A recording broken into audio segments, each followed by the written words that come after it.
জান্নাতে যাওয়ার জন্য খুব ছোট্ট একটি আমল এবং খুবই গুরুত্বপূর্ণ।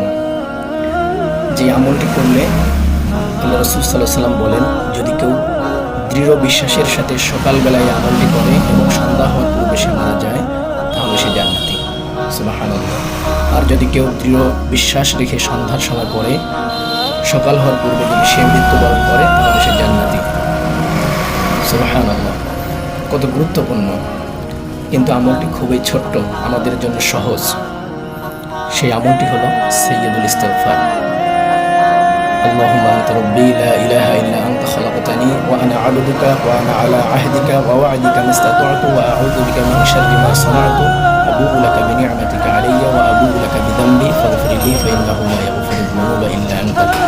সহিহুল বুখারী 6306 নম্বর হাদিস শরীফের মধ্যে এসেছে, যদি কেউ এই সাইয়্যিদুল ইস্তিগফার পাঠ করে, দৃঢ় বিশ্বাস রেখে যদি আমল করে, সকালবেলা পড়ে এবং সন্ধ্যা হওয়ার পূর্বে সে মারা যায়, তাহলে সে জান্নাতি।